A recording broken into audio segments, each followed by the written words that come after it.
It's Tuesday, May 21st. I'm Matt Harmon. Welcome to the Yahoo Fantasy Football Show. It is a hell of a day to talk ball, and joining me to do just that is Andy Behrens. Andy, what's going on, buddy?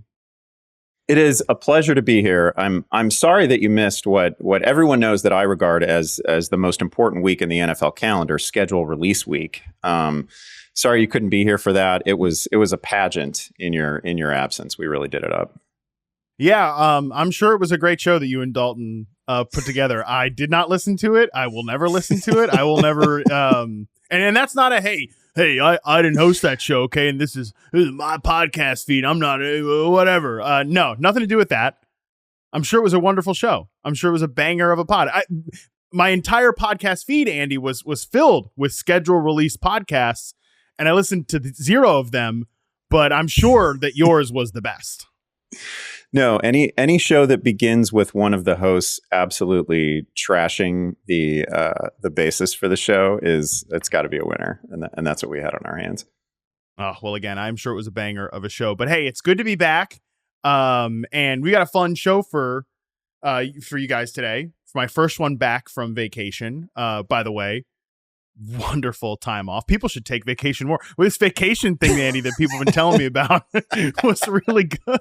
Was really great. It's kind of hard to be back here this week. We met, my wife and I, while we were in Puerto Rico. We took a salsa dancing class. We met another couple there from Europe, Yuri and Hannah, and freaking Yuri. I mean, shout out to him. He's telling me about like, oh yeah, we came from the Dominican Republic. Now we're here in Puerto Rico, and when we get back, I'm on holiday after that. And I'm like, geez, God almighty, well, how do I get on that program? What the hell are we doing here in America? I'm sure people are going to flood me with comments about what we're doing here in America and why it's bad and all that. But yeah, no, terrible stuff. Oh, Yuri's taking a vacation after his vacation. What the hell? How come I'm not on that plan? Man, that is truly how it's done. Unfortunately, I don't think like just relocating to Europe is enough. I think you're still bound to the American hours. So I don't think there's any easy out for you. Well, let me be super clear. I'm not relocating to Europe either. I'm done. I'm done with moving for a minute. Okay. So we'll happily be here in these great United States and loving my job. It is great to be back. It's great to be back on the show. It's great to be back doing all the work. So loving it. And we got a great show here planned for you today because I have theoretically, I'm back and I'm revitalized, feeling refreshed from vacation, reinvigorated, rebooted, all the words. Okay. Theoretically, that's how I feel coming off vacation, not regretful that I'm not still on vacation. We're going to discuss some NFL figures who need their resume refreshed and rebooted in 2024. I say figures, Andy, because I have one coach on my list. And yes, of course, will be a secret list podcast because Andy Behrens is here. So again, Andy, you and I are going to kind of go back and forth on candidates who need that refreshing after maybe a down season last year. You know, people could just call this rebound candidates or bounce back candidates. Boring, not exciting. Refreshed resumes is much more interesting. So that's what we're going to do here, Andy. We're going to decide if each other's candidates are actually going to do it. I have some guys that I'm not even sure I believe that they're going to have that bounce back, but let's get it started here. Andy, give me your first player, figure, whatever, who needs refreshing this season. Yeah, I'm gonna start with a friend and occasional coworker of yours. Let's start with Austin Ekeler.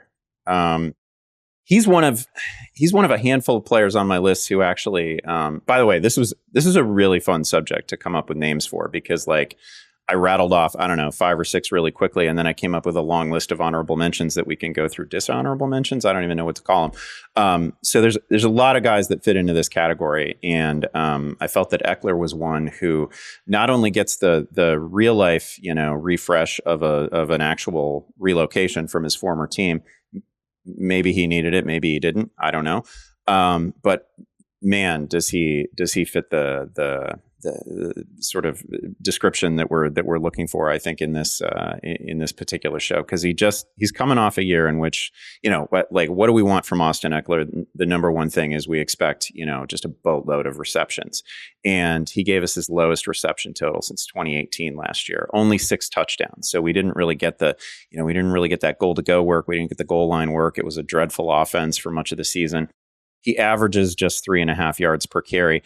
But he also he did what is sometimes the worst thing that a player can do in terms of the way they're going to be perceived by the fantasy community, which is, this isn't fair. And also players shouldn't care how they're perceived by the fantasy community, but he played through injury, right? When he came back from the high ankle sprain, he was clearly a compromised version of himself, right? And then as soon as that happens, this is a tale as old as time in fantasy.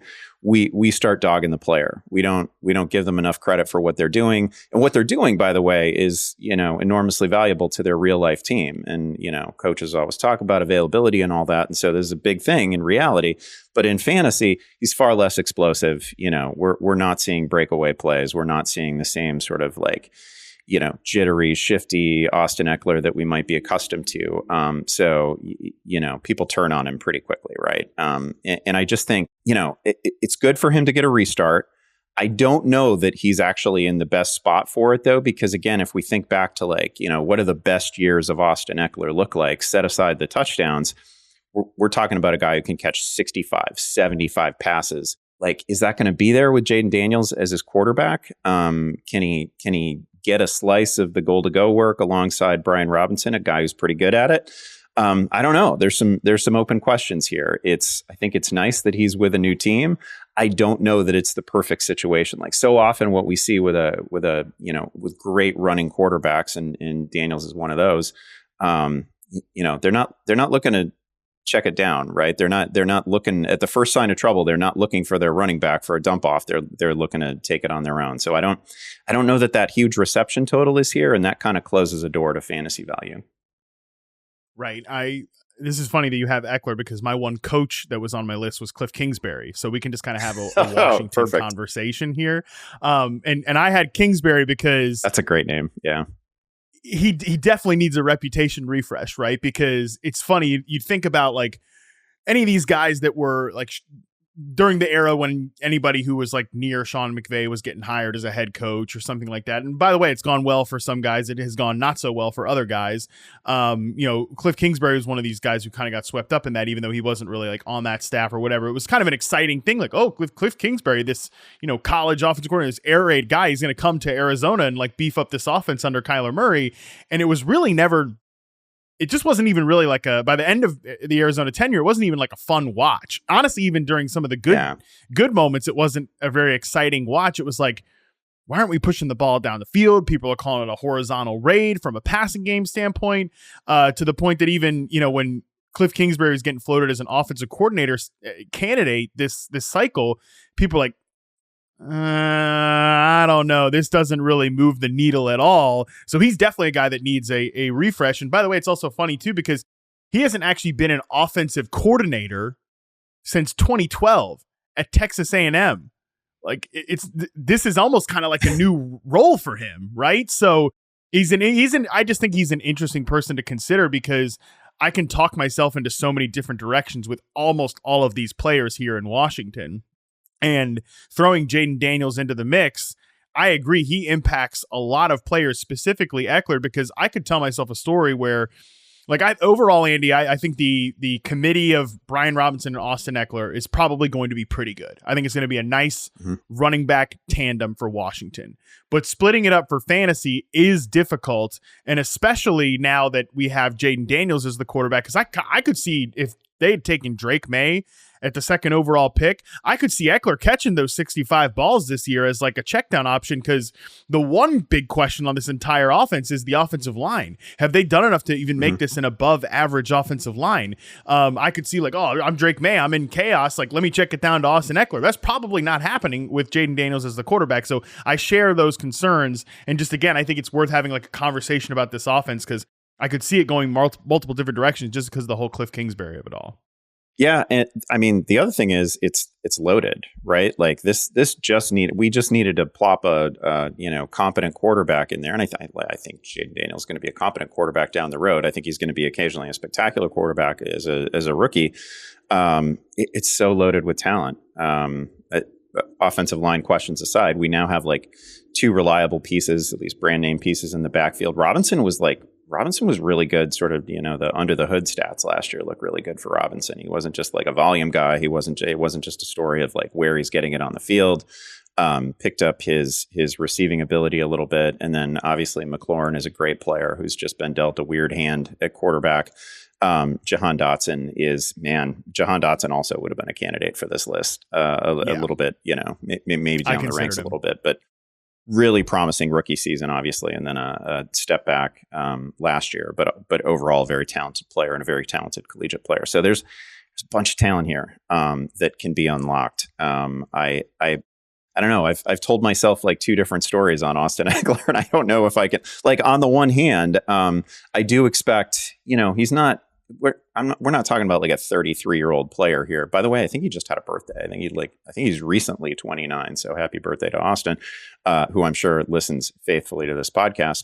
I can tell myself a story about him being, full off season, fully recovered, a lot of distance from the ankle issue, from the leg issue, and he's ready to be as explosive as he's been. And in that case, that Austin Ekeler, should walk into 1,100 or 1,200 total yards this season, and he should, even if it's not the usual pass volume, he's still too tempting a target. I would imagine he would finish with like 50 catches and be a really useful fantasy commodity. So I can tell myself that story, and then I can also tell myself the sort of doom and gloom story about how, man, it's going to be a struggle to get to 35 catches if that's just not what Jaden Daniels is inclined to do.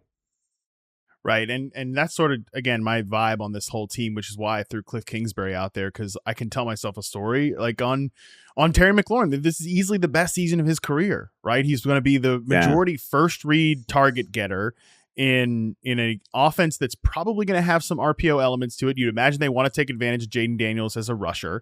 We've seen that with Michael Pittman, right? With Anthony Richardson and even Gardner Minshew running an RPO heavy offense. Like the first read player in those type of offenses just gets funneled with targets. Like I could see McLaurin dominating looks and that going well, because like Jaden Daniels, I have questions about him like long term in the NFL, but I think he's going to be a quality quarterback on his rookie contract. He should, and it's a low bar to clear in terms of Terry McLaurin's best quarterback play of his career. Okay, so it's a very low bar to clear. And I think Jaden Daniels could clear it and skyrocket past that bar. So I could see that happening. Jahan Dotson, like, I'm going to be doing my charting work on Jahan Dotson here pretty shortly. But overall, like I find it almost impossible to believe, like, let me just put it this way. Like some of the like targets per route run, yards per route run stats have him in the like rookie year Jalen Reagor or like Quentin Johnston bucket. Like get the F out of here. Like he's not that player at all. So like I'm willing to kind of excuse all of that. That makes no sense to me that he's that type of player, because on film as a rookie, he was much, much better than that. Even if he's like just a solid number 2, which I think is probably where he's at, he should still be much more of a useful player. So I could see him bouncing back. So it's an offense that's very fascinating. And again, I have concerns about the offensive line here. So I'm not sure I buy either of these guys, Ekeler or Kliff Kingsbury, as guys that will definitely get that resume refresh, but I can envision that as a potential range of outcome here. Yeah, I'll just say additionally that I love that Kingsbury was your coach, because I was once you mentioned that you had a coach on your list, I was, is it Sirianni? Oh, I bet it's Arthur Smith, and it did not even occur to me that it was Kingsbury. But he's the perfect name for this, right? Because reputationally, he just absolutely needs a refresh, because he was just it was a punchline. It was a punchline for Arthur Smith at the end too, but it was Kingsbury was just like an eye roll and a punchline by the end in Arizona. Yeah, like a boring punchline. That's the thing that really seals Kingsbury's addition here, is that, like Arthur Smith, people got a lot of big feelings about that. Sirianni, people got a lot of big feelings about Sirianni and how he kind of presents himself in sort of a who are you type of guy, like what do you even do here type of guy, are you just the guy that like kind of the what are they, like a front runner type of coach? But there's just like with Kingsbury, it's just I don't know, I guess that's fine, and so I think he's the guy that needs that reputation refresh. All right, so that was my first one and your first one. Give me your second one.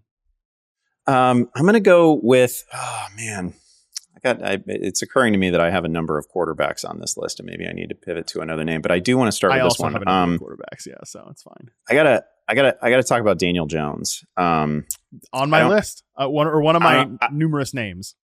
Yeah, I I don't know what he is at this stage, right? Like, I don't know if he can recapture he 2 years ago, he took such an interesting route to a pretty good fantasy season, right? He did it without passing touchdowns, like only 15, barely any passing yards. But the guy 2 years ago rushes for over 700 yards, bunch of rushing scores.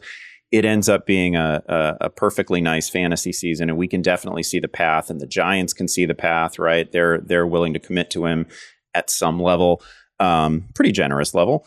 And now we're coming off a season in which obviously, there's an injury worry that, it's good that he's playing right now, right? Like, it's good that he's part of OTAs, that he's checking some of those boxes. But man, it's an injury that you have to have a little bit of worry about long term, especially for a player where such a huge slice of his fantasy value is tied to whether or not he's going to run and how successfully he's going to run. So that's one issue.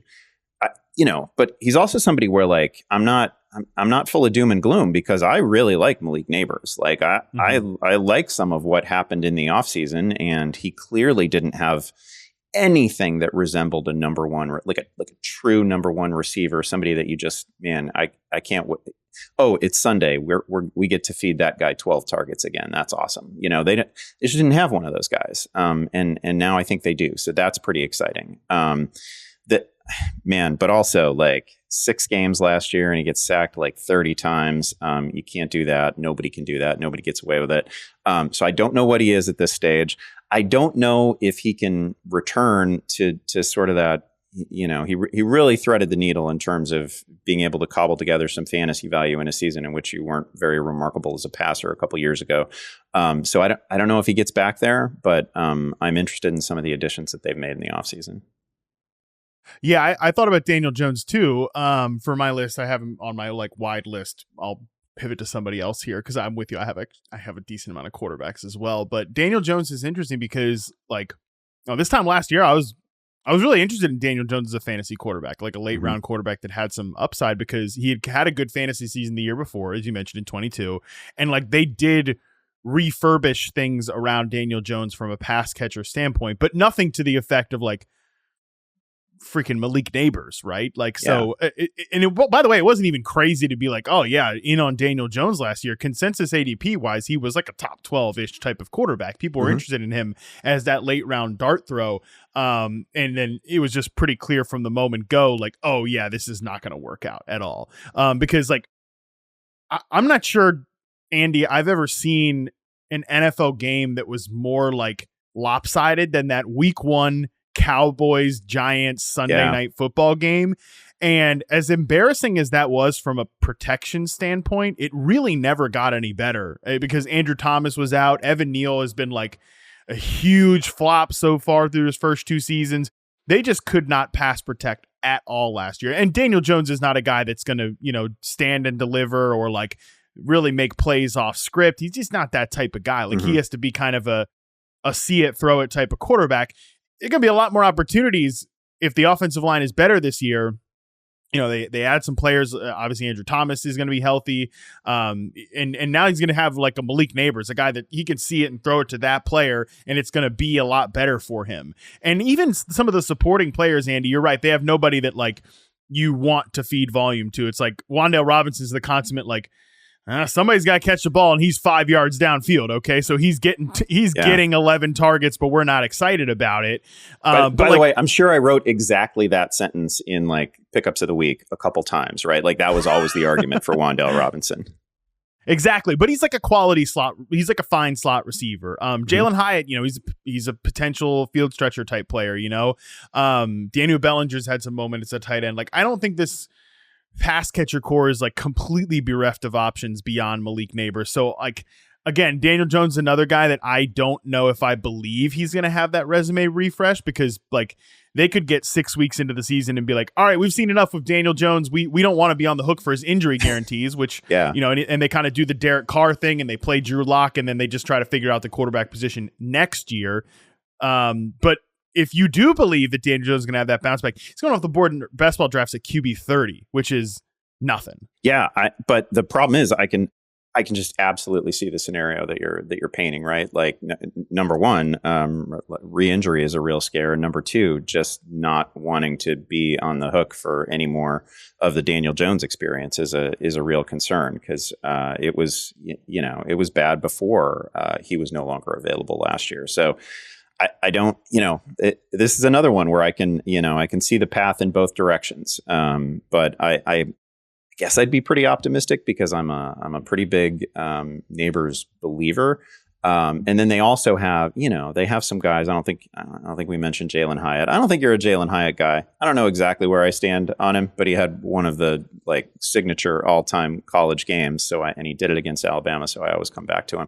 A little bit of development from some of their young receivers would go a long way. And that seems like it's out there as well. So I wish they'd done more at running back. I find that offseason really strange because, man, no disrespect to Devin Singletary. I just thought that Devin Singletary would be part of the solution and not the solution, right? That was a little strange to me because Daniel Jones is certainly a guy who could use some, cheap and easy layup yards from a running back. And there'll be a little bit of that with Devin Singletary, but it's not, obviously it's a big step back from Saquon. Did you see the video of Malik Neighbors this morning talking about the Giants uniforms, where these little throwback or alternate uniforms that they've got going? The Giants alternate uniform is like the flag of Norway or something, right? It's super weird. Yeah, that was definitely one where I saw while scrolling a little bit on by the pool. Getting the tan on. I was like, well, I'm glad I don't have to participate in this discourse last week. But Neighbors said, when asked about it on a red carpet event or something, he said, it's going to be hard to swag it out. That's all I got to say about it. I mean, look, I know that Giants fans probably hate this, and I'm sure this is super unfair to paint it this way, but I feel like I've seen nothing of Malik Neighbors that man, I'm happy to be on this team. He calls Daniel Jones Janiel Dones in the press conference. He immediately so after good. One practice with the Giants. And again, I know this is unfair. I know that he probably canceled the bet because you can't do this stuff as an NFL player. But him and Jaden Daniels apparently had a who's going to win offensive rookie of the year, put $10,000 on it. And he after one Giants practice, he cancels the bet. Again, I know that's unfair timing, all that type of stuff. But it just feels like it's one thing after another with this. And as a Giants fan, I just have to be I would find this so exhausting. I'm not mad at Malik Neighbors about it. I would just be so annoyed that my first round pick, everybody loves this guy as a player, 6th overall in the draft, and people can't stop memeing the fact that he's a little about being a New York Giant. I would hate it. He's such a delight too, and I'm sure at some point agents get to him, the team gets to him, and he's no longer this fun. And I hope that's not the case with Keon Coleman either. But we have a couple guys in this draft class that are just a great deal more fun than I had anticipated. That's the one thing that we don't, you read all the scouting reports and you can watch some films on a guy as a prospect, but you don't you just don't know until they get in front of a live mic in a press conference setting exactly how much fun they're going to be. And there's real potential for Neighbors to be a party. Which again, depending on how this Daniel Jones experience goes this year, what kind of party it's going to be, because definitely this is not a guy that's used to playing with shaky quarterback play. He's making a $10,000 bet with his passer at LSU for a reason, because that guy was really good. So I'm interested to see how this plays out for Malik Neighbors and for Daniel Jones. I don't have a lot of conviction about whether I think how it's going to go. But again, if you believe it, he could be a QB2 type of player in Superflex this year. That is at least interesting. Okay, I'll throw a quarterback out here because Daniel Jones was kind of tangentially on my list. I think Joe Burrow is in contention for this list, and is a quarterback we all believe is actually good. But I feel like people kind of forget that it did not go well for Burrow last year. It really at any point, right? Because he starts the year and he's clearly compromised. He's clearly injured. It just I'll never forget. I feel like the Browns week 1 game was just I don't know who is wearing number 9 back there for Joe Burrow, but it's not Joe Burrow. Like somebody else has donned the uniform for him. And just from a fantasy, like just a pure cut and dry fantasy perspective, it really never, it never really got all that better, right? From a points per game perspective, he's QB 26 last year, 15.3 fantasy points per game for Joe Burrow. And then obviously again, once he finally sort of started to get healthy, he has that like wrist injury on Thursday Night Football, and like you see him do like that clutch thing when he's trying to throw the ball, and it was like it's just kind of one thing after another. So part of me sits here, Andy, and thinks like, why are we even talking about Joe Burrow? Like, if as long as he's healthy, he will get that resume refresh. I think that I think he needs at this point, but. There's sort of it's that time of the offseason when people are ranking quarterbacks and all this stuff. And Burrow seems to kind of be a little bit of a forgotten guy right now because he's coming off of this injury. There's also long-term questions about the Bengals, right? Like they need to get Jamar Chase under contract. Sounds like there's really just zero momentum at all to get T. Higgins under contract this year. I really wonder how that situation plays out because yeah, it's nice when you think about it, numbers on a spreadsheet wise, like, yeah, we want to keep T. Higgins, so we're going to franchise tag T. Higgins and cool. Like we get his rights for this year. Well, you know who doesn't like that? Freaking T. Higgins. Like he's pissed. Like, all the other guys that get franchise tag this offseason they got long-term deals. So it's kind of tough to just say like, we're just going to keep your rights and like deal with it. But yeah, come into camp and be totally happy and really have a great season with us. So I just think there's the Bengals offense is very interesting to talk about right now and how that trickles into Joe Burrow as well. Yeah, they did find something in, a player I really liked coming into last year. They found something in Chase Brown late last season, right? Last half dozen or so games. He was terrific. And he's exactly the kind of player that I would love to see Daniel Jones have, right? Somebody who's just a free and easy source of yardage, right? Like little, so good in the screen game. So I think that helps Burrow. It also like Burrow in the, I think it was in like 4 or 5 games prior to suffering the injury, he had strung together multiple touchdowns, and not all of those games were like the classic, healthy Joe Burrow game script, but the numbers were more often there. And we've at least seen this guy be a 35 touchdown quarterback as a young player. He's been a nearly 9.0 YPA quarterback. So like I don't have a lot of doubts about him as long as he's healthy. You are definitely right to mention the receiving core that is either in a period of transition or at least not total contentedness. That is definitely a worry right now.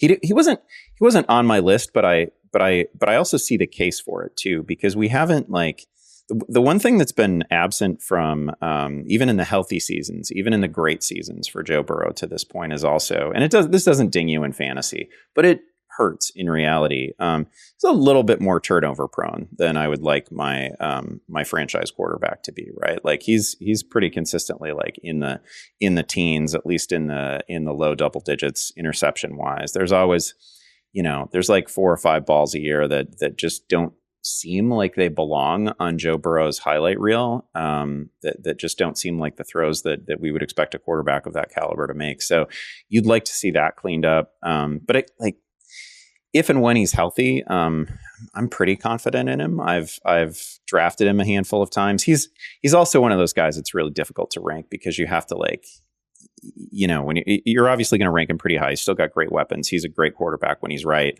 But you've got to toss guys like, Anthony Richardson in there. And like, how does the math work for somebody like Richardson who has a different path to fantasy value and also has great receivers? And we really liked what we saw from, the little glimpse that we got of that offense with Richardson at the controls. So like he's in a group where, it's a bunch of these dual threat guys who are super exciting.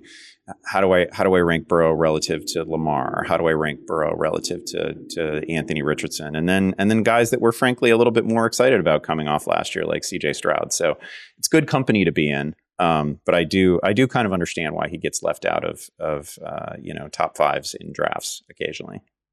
I agree with you. Burrow is an interesting guy to rank from a fantasy perspective for sure. I mean, like looking at early best ball drafts, guys with top 50 quarterback ADPs, Josh Allen, Jalen Hurts, Lamar Jackson, Patrick Mahomes, CJ Stroud, which is interesting. I think we're definitely going to have like a CJ Stroud conversation at some point about like, it's just hard for these guys who are mostly they're going to get most of their value from a passing perspective. CJ Stroud can move, he can scramble, he can improvise, but like he's never going to run like a Allen or Mahomes or not Mahomes, excuse me, Jackson or Hurts or Richardson, right? And like that's why Burrow I think now finds himself as like the 66th overall player in these drafts.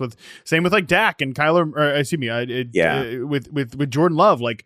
These guys that it kind of has to all go right from a passing perspective. And I think for the most part, it probably will for Joe Burrow, but I think he's an interesting candidate to talk about on this list. Okay, Andy, I've gone through 2. You've gone through 2. Hit me with your next one.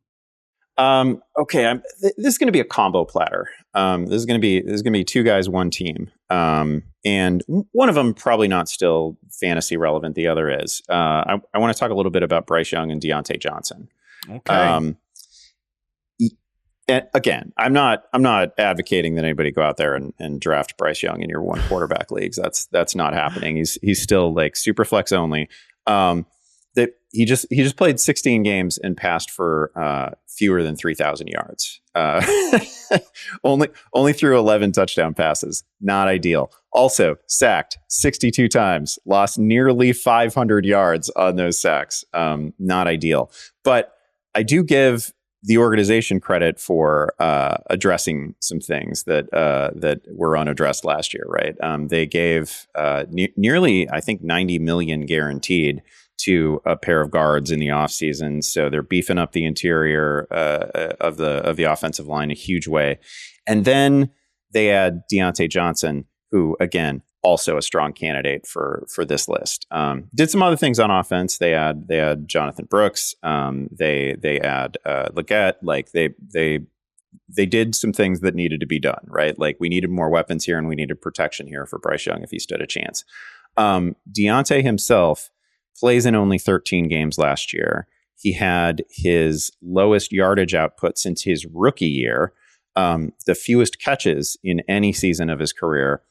The most memorable highlights, lowlights from his season last year were like the effort plays that he didn't make. So not great. So somebody who reputationally needs a refresh right now and is basically stepping into, I don't want to oversimplify, but it's kind of stepping into the situation that Adam Thielen had last year when it seemed like, he was running on fumes and then got out of the gates so quick because where else was Bryce Young going to go with the football? And like, Johnson is somebody who, when he's healthy, when things are going right for him, I don't need to tell you, he's almost instantaneously open. He's a very friendly target for a competent quarterback, right? And so this is just a huge sort of swing moment for the Panthers as a franchise, for Young specifically. I think it's an opportunity for Diontae to kind of launder his reputation wherever it sits with fantasy managers and with real life NFL fans right now. It's just a huge moment for the franchise. I think it's really interesting when you look back at Diontae Johnson's season last year. Obviously the overall totals are lower. He was banged up for a good portion of last season, but you actually look at like some of the things that people typically rip on Diontae Johnson for, which is like quote receiver efficiency stats, 14.1 yards per reception, easily the best of his career, just shy of 2 yards per route run, 1.97, easily the best of his career, just 2 drops all of last season. Both came in the same game, actually, easily the best of his career, 3.8% drop rate.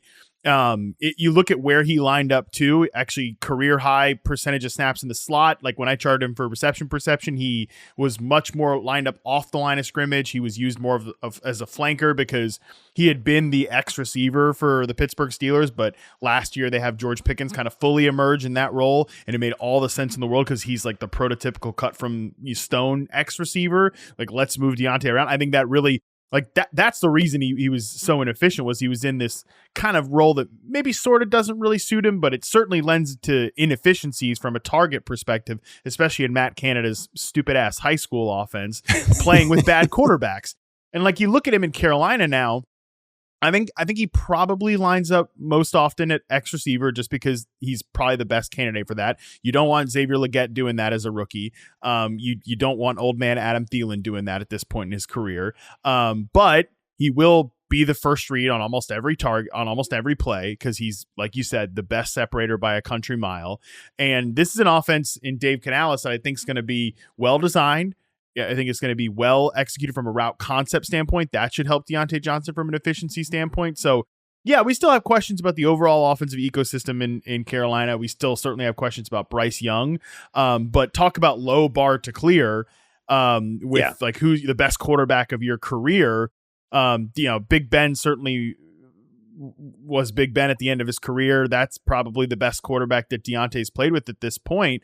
But if Bryce Young is just like a functional NFL quarterback, he's going to be a lot better than what rolled out for Pittsburgh the last couple of seasons. Yeah, and I got to imagine he can get there, right? Unfortunately for Bryce Young, he's going to spend the rest of his career being compared to CJ Stroud, and it's like, I don't know, early returns, it's not looking good.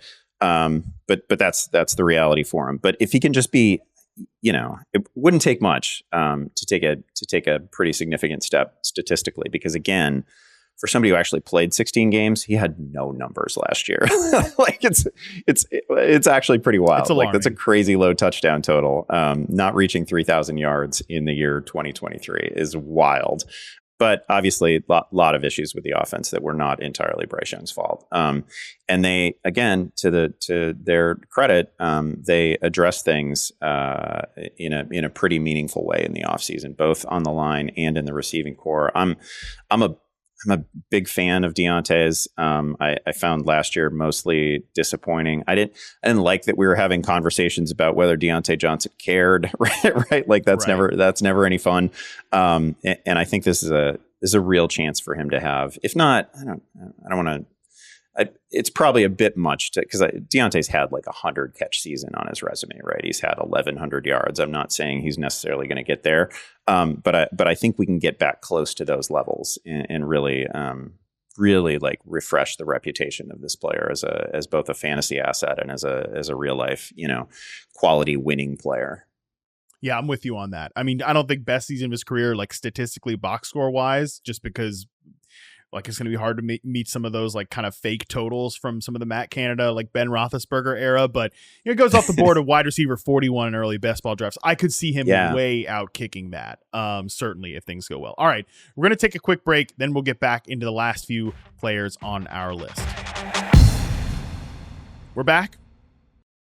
Next guy here is kind of in this same Diontae Johnson mold for me. A player that is just a little bit like, he certainly has had higher peaks, but a guy that just in this same area of drafts, people just don't really seem to care about Chris Godwin at this point. And like this is one of my names. Yeah, I love this. Oh, that's perfect. That's perfect. Okay, so we can, if you want to sub another one, you can, but if not, we can double up on Chris Godwin here because it's really interesting. Like Chris Godwin is fascinating because again, like it feels like nobody talks about Chris Godwin. Nobody cares about Chris Godwin. This is a guy that was a top 5 receiver at his peak. And like really, Andy, in my opinion, before the ACL tear a couple of years ago, was like knocking on the door to be one of the best receivers in the league. I was a huge fan of Chris Godwin's game and loved the way he was deployed in the Brady offense, but also thought there was a lot, like he was just doing a lot from a real football perspective for the Tampa Bay Buccaneers. And it was kind of like that just perfect number 2 receiver. Maybe I'm kind of off the phrase 1B receiver generally, but like he was in that group of like, is he a 2 or is he a 1B type of guy? But it's certainly one of the best number 2s in the league. And again, kind of knocking on the door to be considered one of the best receivers in the league. He tears his ACL. He kind of has that like phony 2022 statistical season with Brady where he's getting a lot of screens. It's just, but he clearly, he wasn't playing his best football. And at different points last year, I thought he wasn't really necessarily playing his best football, but there were games where like once they started using him in the slot more, apparently they're going to use him more in the slot this year. He looked much better, looked much more like himself. And you just actually, like, he scored 2 touchdowns last year, but other than that, he caught 83 passes. He had 130 targets, he went over 1,000 yards. Like, the touchdown's obviously low total, but overall, like I think you could say that Chris Godwin turned in a quietly a quality season last year. And again, this is a guy that it seems like no one wants to really draft this year. No one wants to get like excited about Chris Godwin, but I do think there's a chance that just if Baker Mayfield's good again this year, maybe more of that love goes to Chris Godwin than it did last year. Yeah, this is people are running away from him, right? Like he's one of those guys where like if Chris Godwin is the next name up in the wide receiver queue, you're probably going to a different position. I don't hear anybody talking about him. It wasn't that long ago that. I mean, maybe it was a long time ago. I don't know. I'm really old, but like we people used to buzz about Chris Godwin. People used to get really excited about young Chris Godwin, and he paid off. Right. He actually had like a 1,300 yard season. He's given us 100 catch seasons. He's been great, and I don't think he's dust either. He played through some stuff last year. A classic case where like had the touchdowns been there. They weren't. It's an issue. But had the touchdowns been there, nobody would have been complaining about him because he still clears 1,000 yards on the season again. And I thought one of the interesting things to discuss with him, because we're talking about him on the same day that he made some comments to the press about how he's actively looking forward to spending more time in the slot this season, and that was just some of the under the hood numbers. That was the big change with his year last year. After during the Brady years, he's like 73% in the slot, and last year is 37%. He hasn't had that low of a slot percentage since 2018, right? And that's just not how he's been used. He clearly at this stage of his career, since he's talking about how much he's looking forward to different usage in the year ahead. That feels like a positive. He'd grown accustomed to the role and he was thriving in the role. So I think we get him back there. We get him back in a situation where he is perfectly comfortable. That team was really impressive last year. They win a playoff game. They win a playoff game against the previous year's NFC champ. They've got a lot that they can build on. And I don't think he's done. I don't think he's washed. I think we're moving him back to a role that he feels better about. And this is my only guy on my list where I'm like, yeah, 100%. I feel better about him. I don't think it's going to get worse than it was last year, barring injury. Almost everybody else on my list, I'm like, man, they could be out of the league really soon, or it could go really bad in a hurry. But I really feel like Chris Godwin has got some, he's got some run left in him, and this year's going to be better than last year. Yeah, he's 28 years old. Like maybe he's never the same player as he was prior to that knee injury. I think that's possible, but I think he's not like totally cooked either. He's top 20 in targets and top 15 in catches last year among wide receivers. And you're right that it's one of those situations that we get it. The touchdowns were not there, but if he goes over 80 catches, just over 1,000 yards. He has 7 touchdowns. He's the wide receiver 20 last year, which is what Devontae Smith was with that type of season. 81 catches, 1,000 yards, 1,066 and 7 touchdowns. So he only scores 2. And like there's every chance in the world that he just catches like 5 to 6 touchdowns this year, and he's a much bigger value because he's going off the board much later than where he finished last season. I think there's every reason in the world to believe he has a better season this year than he did last year. Okay. Do you want to count that as one of yours, or do you want to throw a different one in here?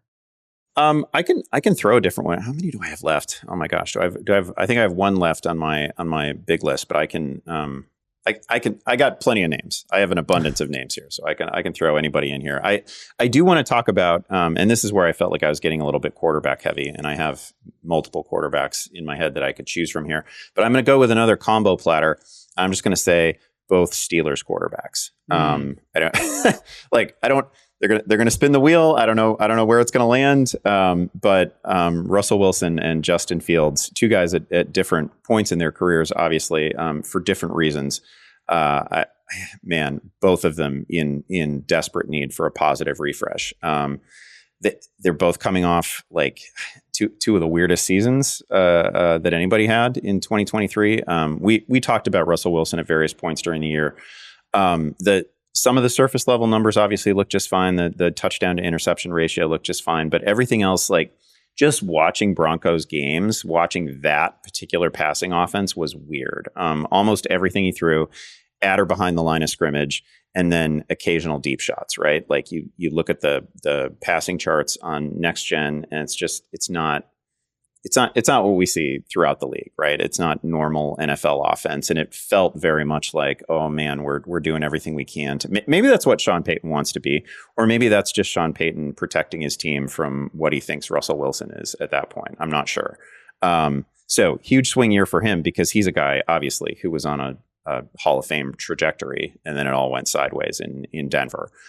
Fields, of course, I don't know. Is there a player that we discussed more last year than Justin Fields? So it probably doesn't need to get reiterated. But like he had a year that was very similar to his 2022 in all the bad ways, right? And he didn't have the spectacular rushing plays that made up for it. But he was still last in the league in time to throw. Still took too many sacks.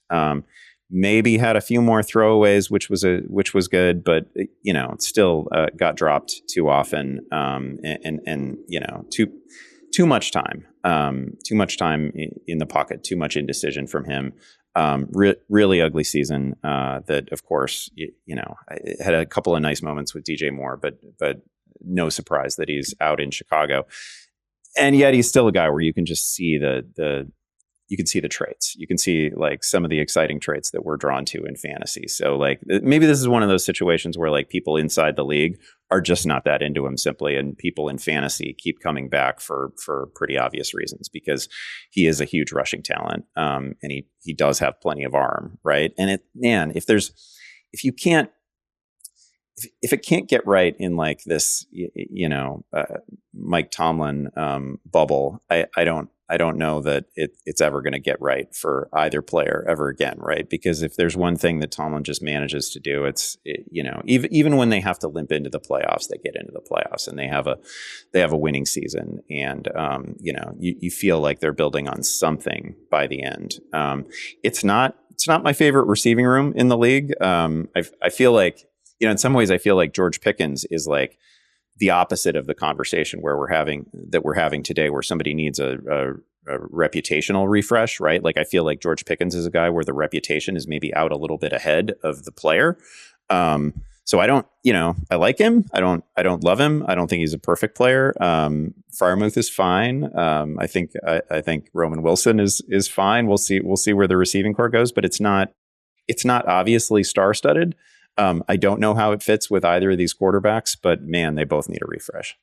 They both need a refresh, and I have like no conviction about how this goes. My one level of conviction was just that like I was rolling my eyes at all the people that were saying like, oh yep, Russell Wilson, he's gonna start. He's for sure starting week 1. He's starting all the games. Like, if they actually thought that he was that type of quarterback, they don't trade for Justin Fields. Period. Yeah. End of story. They don't do that.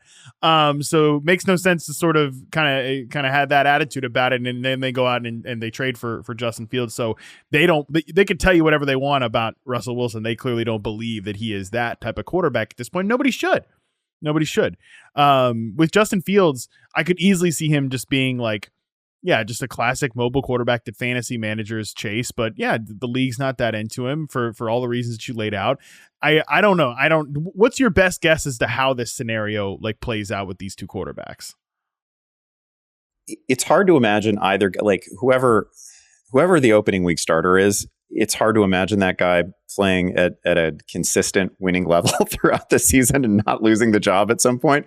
So I feel almost like you want to bet on the guy who doesn't win the position battle to start the year, because I wouldn't bank on either guy. I don't know. I'm pretty pessimistic about both of these players at this point. Except I'm just gonna root hard for Justin Fields until he's out of the league. I don't know. I find him super likable, and he gave me some really exciting moments as a Bears fan. So I don't want to see him fail.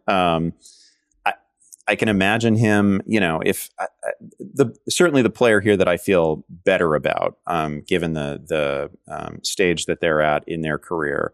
And I think the level of current athleticism is definitely Fields. And do I think time to throw is always going to be a problem? Yeah, I think it's probably always going to be a problem. I think Justin Fields paired with George Pickens could really give us some fantastic moments. I feel pretty good about that. And I do think he's a guy that, they're taking a relatively cheap and free look at Justin Fields. And I would, I feel like if there's any team environment in which, he could really be picked up and salvaged, it's probably this one. Yeah, my best guess for how this goes is I'm with you. There's almost a 0% chance that whoever starts week 1 doesn't get benched at some point, which, by the way, typically means you don't have a very good offense. Like how many times they're like, yeah, this is probably going to be a situation where both guys play, and for sure it ends up being a good offensive environment. Maybe it could be just good enough for the Steelers to fall ass backwards into the playoffs, but they always fall ass backwards into the playoffs. So, like, what are we really doing here? My best guess is Russell Wilson starts the season because, just veteran deference. Really the first 4 weeks of the season from a defensive perspective is not that intimidating. It's Atlanta, it's his old team, Denver, it's the Chargers, it's the Colts. Week 5, if he's not benched by week 5 against the Cowboys, he's getting benched week 5 against the Dallas Cowboys. Okay. And then Justin Fields starts from there. I think it's going to be like kind of an up and down season for Justin Fields. Maybe even Russ gets back into the mix at some point. So that's my best guess, is like, both these guys end up playing. It feels like both guys end up playing. And again, tell me the last time where we were saying that about a team going into the season and like they ended up having a good offense. I just don't think that normally works out. It's a fair point. All right. I'll throw another one out here. Speaking of Broncos, like we can be quick on this one because like who cares? But Javonte Williams, like that guy needs a fantasy resume refresh, doesn't he? I mean, Andy, this is a guy like people were super excited about Javonte Williams at some point. Then he has that like devastating knee injury. And now, like, again, very similar to Chris Godwin. Nobody wants to touch Javonte Williams. Nobody wants to click his name. Nobody really wants to get excited about him. And maybe, again, he's just a guy that unfortunately had an injury, never gets back to it. But he just seems like among running backs right now, persona non grata in early drafts, and I can't imagine that there's going to be a ton of steam for him, which feels really unfortunate because, like I said, to start his career, he looked like an awesome player. There are even moments during the Russell Wilson offense I was like, well, the best thing they do is like check the ball down to Javonte Williams, and then he has that knee injury. Sean Payton takes over. Sean Payton can't shut up about like a committee backfield. So he definitely feels like a guy that I don't believe is going to get that resume refresh, but my God, could he use it? Yeah, man, people loved Javonte, and a super exciting player when he came into the league. Obviously, came in as like the missed tackle king. It was the stat that everybody quoted, both out of his collegiate production and his first season in the league was super promising. Like, I don't know, search for the free Javonte hashtag, right? It was everywhere. Oh, it was there. Yeah, we like people wanted him, and it was the last good season of Melvin Gordon's career. Like Melvin was perfectly fine, and we were like, man, push him to the side. We need 400 touches for Javonte Williams, because people were convinced that he could be like a, I don't know, 2,200, 2,400 scrimmage yard player. Like really exciting when he came into the league. It is entirely possible that a year further from the knee injury, another year of recovery.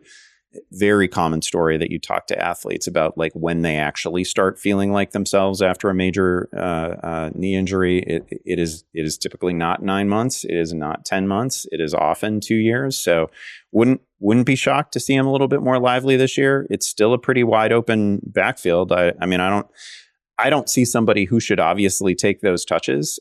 So I think he's going to get opportunities. It's not, there's also a lot of headwinds there.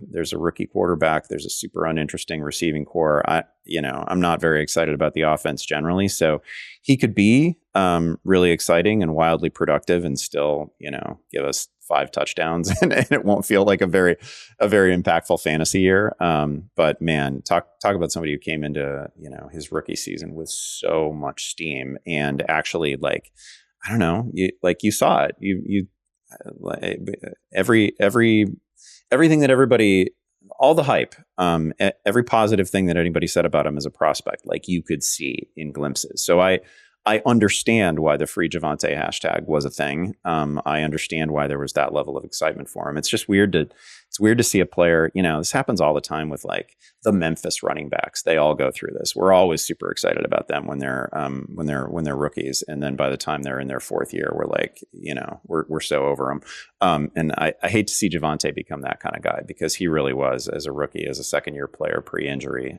super exciting. All right, Andy, we've each hit 5 because of some of the crossovers here. Anyone else you want to throw out here? The rest of my list, just a bunch of scrawled names here.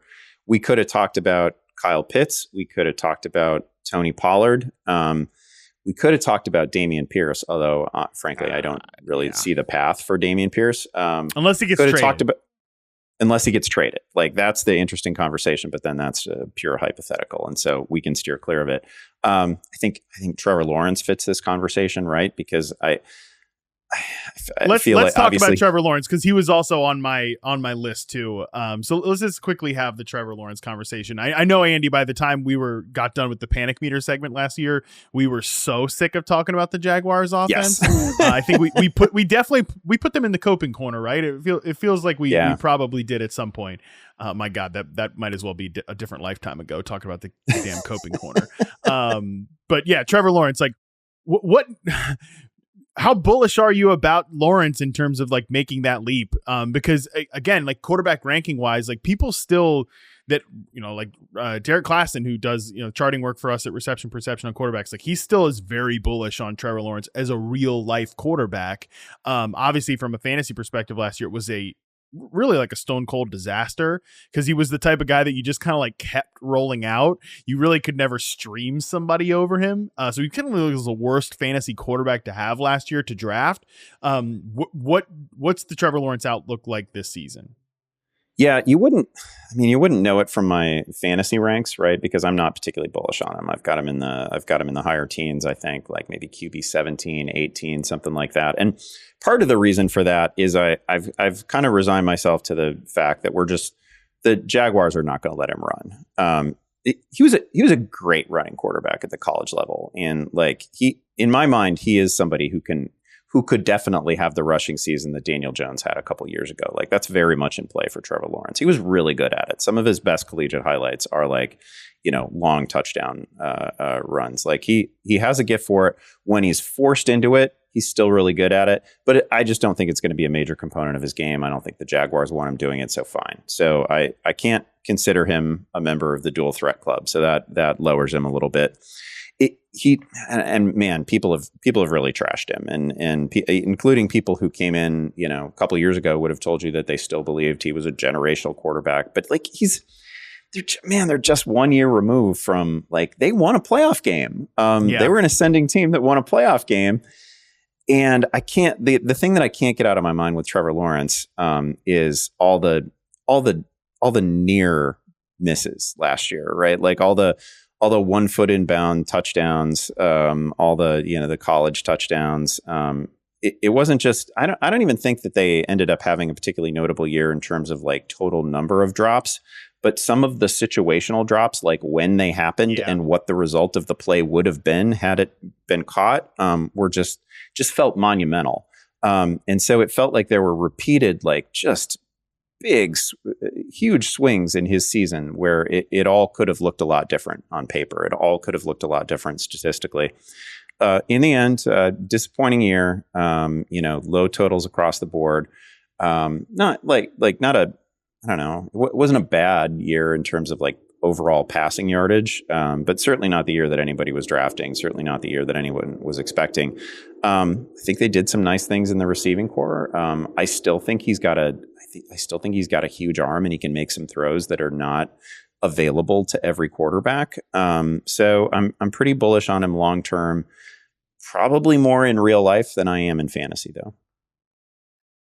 I think I feel the same way, just in terms of the more bullish on him in real life than fantasy. But the thing with that is that, like, these guys, like you said, who aren't going to be major dual threat quarterbacks, like once we get past the main guys, like Joe Burrow, Dak Prescott, Brock Purdy is in this group. Jared Goff is certainly in this group. Like Jordan Love is in this group. Trevor Lawrence could have a season like those guys. There's no doubt in my mind. Like if Brian Thomas clicks and he's ready to rock, like And then just again, is that season QB 7? Is that season QB 15? Like it can range kind of wildly there. But overall, like I still think Trevor Lawrence is a quality quarterback. Like he's not bad. I think we're still just in a discovery of how good he is. Some of that is going to come down to the players around him. It's really hard to obviously isolate quarterback play, and certainly from a fantasy perspective, it's going to matter obviously from the end of season numbers. Like, yeah, those near misses with Calvin Ridley, it was like he didn't have a disgusting drop season. He just had a disgusting timing of drop season, or like the way it looked type of thing. So yeah, perception could definitely have gone too far in terms of the Trevor Lawrence hate. I'm absolutely in on that. So yeah, he was on my kind of like cleanup list. I also would throw out like Jonathan Taylor, although I'm pretty convinced if he's healthy, he'll bounce back. Cooper Kupp, same thing. I kind of considered him, but if he's healthy, he'll bounce back. The only one I would throw out there too is Christian Watson. I meant to say him. I also had him on the list, but I felt like we could get mired in a health conversation that neither one of us is really qualified to have, because that's 70% of it, right?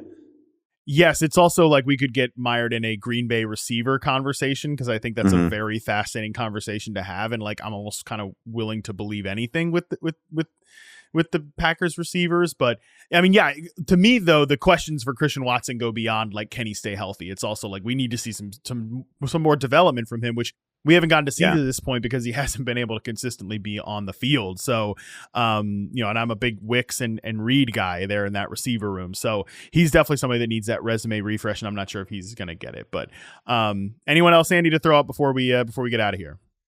No, I a little part of me wants to extend the Green Bay receiving room conversation though, because like Wicks just strikes me as one of those guys, and I was just watching a little bit of Wicks not that long ago. Like, if you told me he was going to have 1,000 yards this year, I'd be like, yeah, that's I don't know, I'd give it some percentage chance. That guy's awesome. Oh, he's so good. Just put his profile up on Reception Perception. Just posted the episode, I think today, with James Coe talking about him. So yeah, I'm very, very in on Dontavian Wicks. We're going to have a lot of conversations this summer about how to parse out that receiving room, because it is very difficult to parse out. But my one thing I'm convicted about is that, like, yeah, Dontavian Wicks is very, very good, and anybody who actually spends time, like you just said, watching him play will get it, because he is a very quality NFL receiver. Well, Andy, this has been a very quality NFL fantasy podcast. I'll tell you that, buddy. So I appreciate you doing it. We got through a ton of names for a May podcast. A lot of content here. Yeah, this is a fun concept, and I like people who haven't actually had to do it for a living. Like, coming up with good concepts for like mid-May fantasy football shows is graduate level in the fantasy space. So, like, hats off to you. Like, this is a great idea. Yeah, and it's all because we do actually have a series we're going to kick off on the podcast soon. And I was like, oh, right, I didn't actually prepare for that for the week I was back from vacation. So let's come up with something on the fly. Andy will be into this. That's going to be great. We have another one of those very shows hitting the podcast feed later this week as well. So that's going to do it for us today. We are going to be back with that said show, the fly by the seat of our pants show. Tara Roberts is going to join me for that one. Until then, we're out.